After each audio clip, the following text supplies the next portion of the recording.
Chelsea versus Wolves. Chelsea another loss, second loss already in April. Frank Lampard का पहला game after his return as the head coach of Chelsea और ended up in a 1-0 loss. Lineup expected थी, formation expected थी 4-3-3 खिलाएंगे because obviously in his last term as well he played a back four a lot. But team selection में कहीं ना कहीं कुछ सवाल थे, जैसे कि कुकुरेया का सेलेक्ट होना हेड ऑफ चिलवेल जिन्होंने लास्ट 2-3 मैचेस में काफ़ी अच्छा परफॉर्म किया एंड मार्च में भी काफ़ी अच्छा परफॉर्म किया था, और इवन चिलवेल उन्हीं की साइनिंग थी चेल्सी में. तो I don't know why he picked up Marc Cucurella, because Cucurella is not good offensively, he has no ability to cross the ball. वो बेसिकली एरन वैन बिसाका है, left footed Aaron Wan Bissaka है. तो Chilwell का ना select करना बहुत ही strange decision था. कांटे को रेस्ट देना अच्छा डिसीजन था, बिकॉज एक चैंपियंस लीग क्लैश आ रहा है. इवन दो वो मैच हम जीतने नहीं वाले हैं, but to go in to that match with a fit Kante somewhat is better. तो बाकी फ्रंट लाइन में भी starting Sterling, Havertz, Felix, that means कि कोई गोल स्कोरर नहीं था टीम में. हाँ, स्टर्लिंग काफ़ी गोल्स मारे हैं मैन सिटी के लिए, बट वो मैन सिटी थी, वहाँ पे एक अच्छा अटैकिंग मिडफील्डर था, क्रिएटिव मिडफील्डर था जो कि चांसेस क्रिएट करता था. यहाँ पे वो सब मिसिंग है. कल के मैच में जो हमारे फॉरवर्ड लाइन की परफॉर्मेंस थी या फिर जो मिडफील्ड की परफॉर्मेंस थी, अगर एंजो को हटा दे मिडफील्ड से, तो बैंग एवरेज परफॉर्मेंस थी. लाइक आई मीन आप खिला रहे हो फेलिक्स को, आप खिला रहे हो हैवर्ट्स को, आप खिला रहे हो स्टर्लिंग को, जो लोग बॉल ही नहीं होल्ड कर पा रहे हैं. इतनी बॉल्स उन्होंने लूज करी है. जब चेल्सी के पास पोजीशन थी, they passed it to Wolves player, तो वो मतलब कहाँ से फिर चांसेस क्रिएट होंगे जब आपके फॉरवर्ड लाइन बॉल ही नहीं होल्ड कर पा रही है. तो इतनी बेकार परफॉर्मेंस थी तीनों ही फॉरवर्ड्स की. स्टर्लिंग को जब भी पास मिल रहा था तो वो कहीं ना कहीं किसी ना किसी परेशानी में फंस जा रहे थे और बॉल लूज कर दे रहे थे. फीलिक्स और हैवर्ट्स ने तो 2-3 बार सामने वाली टीम को ही बॉल पास कर दी. बॉल होल्ड कर नहीं पा रहे, कोई चांसेस क्रिएट नहीं करे तीनों ने एक दूसरे के लिए भी. और जब चांसेस क्रिएट हो भी रहे थे तो जो पोजीशनिंग थी अवेलेबल प्लेयर्स की वो काफ़ी ही बेकार थी. आई मीन स्टर्लिंग ने 1-2 क्रॉसेस डाले, उसमें हैवर्ट्स तो काफ़ी पीछे हैं और फेलिक्स जो है वो फार कॉर्नर को टारगेट कर रहे हैं. कैसे आएगी बॉल यार? बीच में 2 डिफेंडर, एक गोलकीपर है जो बॉल को रोक सकते हैं, इंटरसेप्ट कर सकते हैं. तो कैसे एक्सपेक्ट कर सकते हो कि स्टर्लिंग आपको ऐसा क्रॉस दे देगा कि वो आप तक पहुंच जाए? 6 यार्ड बॉक्स के सेंटर को तो कोई टारगेट ही नहीं करता है चेल्सी में, ऐसा लगता है. 2-3 चांसेस जब ये तीनों प्लेयर सब्स्टिट्यूट हो गए उसके बाद भी बने. चिलवेल की एक बॉल तो सबको बीट करके चली गई, सबको. ना उनके वुल्व्स के गोलकीपर ने उसे रोका, ना उनके डिफेंडर्स ने इंटरसेप्ट किया. बाकी जो पुलिस जो थे वो चिलवेल की तरफ दौड़ रहे थे instead of going to the centre. Aubameyang बीच में खड़े होकर पता नहीं क्या देख रहे थे. तो चेल्सी को बहुत ही ज़्यादा ज़रूरत है एक गोल स्कोरर की, एक ऐसा बंदा जो कैसे भी गोल स्कोर कर दे यार. टैप इन मर्चेंट चाहिए बेसिकली, एक जो बॉल की तरफ भागे और वहां से गोल स्कोर करते. बिकॉज ये सारे प्लेयर्स ऐसे हैं जो कि चाहते हैं कि बॉल इनके पैरों पर आए, तभी ये कुछ कर पाएंगे.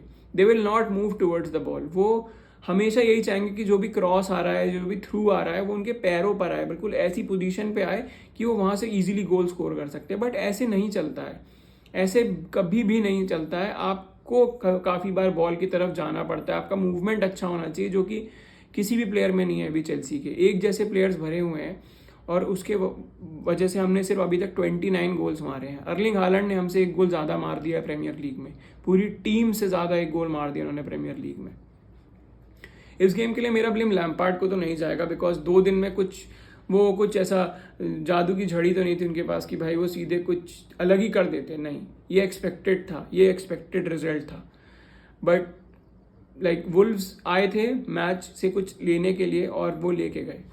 वो लोग लड़े, उन्होंने सही तरीके से प्रेस किया चेल्सी के प्लेयर्स को. लाइक जिस भी प्लेयर के पास चेल्सी के बॉल आ रही थी तो वुल्व्स के कम से कम 3 प्लेयर्स उसको प्रेस कर रहे थे, उसके ऑप्शंस को कम कर रहे थे और बॉल विन कर रहे थे. वहीं चेल्सी वाले जब वुल्व्स के पास बॉल थी तो एक प्लेयर प्रेस कर रहा है दूसरे प्लेयर को और बाकी सारे खड़े होकर देख रहे हैं.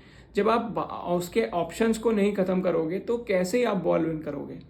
मतलब हैवर्ट्स कभी प्रेस कर रहे हैं तो फेलिक्स और स्टर्लिंग अपने टहल रहे हैं, पार्क में घूमने गए थे वो, और वो वही कर रहे थे सारे के सारे. डिफेंस को क्या ही ब्लेम करें, कितना डिफेंस बचाएगा, कितना बचा लेगा? जब आपकी मिडफील्ड और फॉरवर्ड लाइन बॉल होल्ड ही नहीं कर रही है तो क्या कर लेगा डिफेंस? जो गोल पड़ा वो एक्सपेक्टेड था। अगर उस रेंज से कहीं से भी शॉट आता है तो केपा अरीजाबलागा उसको 90% ऑफ द टाइम नहीं रोक पाता है। कुकुरेया की बस ये मिस्टेक थी कि वो बॉल को देख रहे थे उस टाइम पे instant of closing in the player, ताकि उसको स्पेस ना दे। उन्होंने पूरा स्पेस दिया नूनेस को और नूनेस ने एडवांटेज ले लिया। केपा कभी नहीं रोक पाते हैं ऐसे शॉट्स, मैंने तो हार्डली उन्हें देखा है ऐसे शॉट्स रोकते हुए। बट अगेन मैं डिफेंस को इतना ब्लेम नहीं करूंगा बिकॉज उनकी कोई गलती नहीं है। एक गोल तो लाजमी है चेल्सी का कंसीड करना हर मैच में, क्योंकि हम स्कोर नहीं कर पा रहे हैं, ये सबसे बड़ा इशू है। यही इशू है जो हमारी ऐसी सिचुएशन में लाके हमें फेंक दिया है। गोल स्कोर होते तो अभी हम अच्छी खासी पोजीशन पे होते इस लीग में, बट नहीं।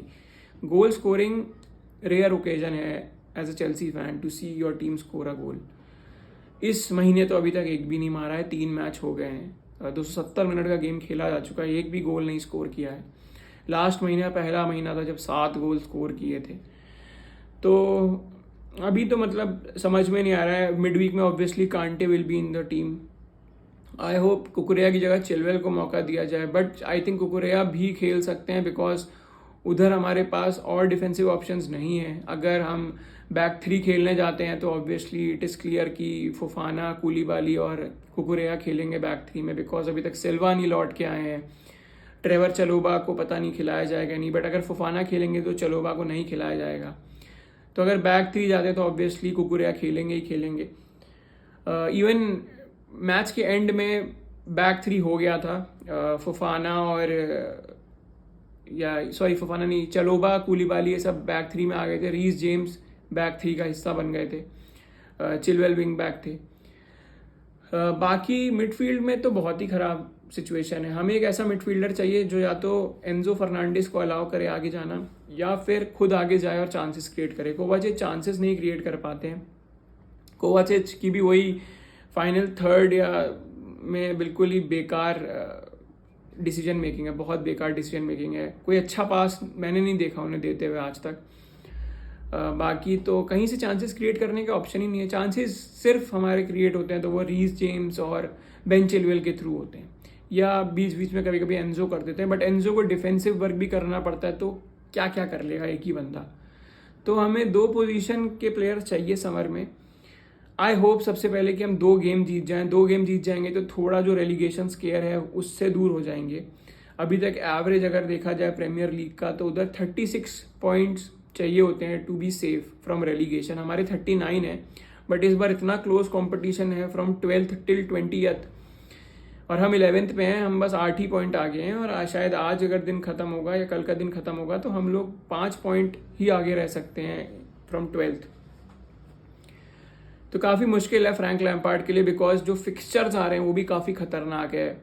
Arsenal, United, City, Newcastle, Brentford, Brighton, इन सब से खेलना है प्रीमियर लीग में। कहाँ जीत रहे हैं हम मैच? 2 मैच तो मेरे को दिख भी नहीं रहे। एक फॉरेस्ट के मैच से थोड़ी उम्मीद है, लेकिन हमें पता है हम रेलीगेशन टीम्स के अगेंस्ट पॉइंट तो निकाल नहीं पाएंगे, तो हम फॉरेस्ट से भी हार सकते हैं।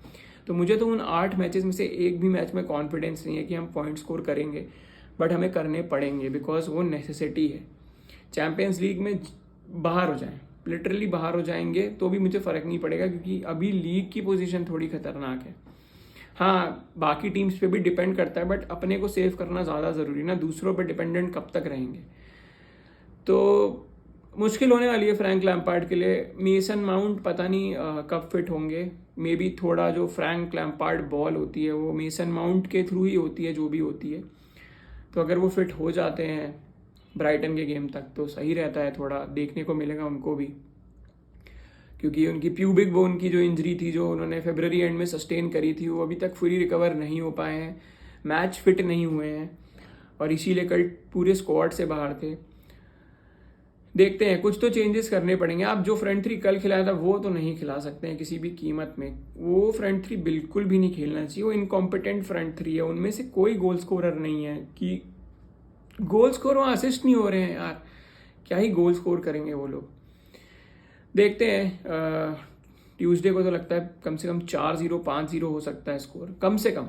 अगर कांटे का दिन नहीं हुआ तो 4-0 5-0, और अगर हुआ भी तब भी 4-0 5-0 हो सकता है। बिल्कुल एक्सपेक्टेड है मेरे को। विनीशियस, बेंजीमा वगैरह तो बिल्कुल धागा खोल देंगे इस डिफेंस का। देखते हैं क्या होता है। अगली वीडियो उसी मैच पे बनेगी। तब तक के लिए इस वीडियो को लाइक करिए, शेयर करिए, इस चैनल को सब्सक्राइब करिए and I will see you next time. Thank you so much.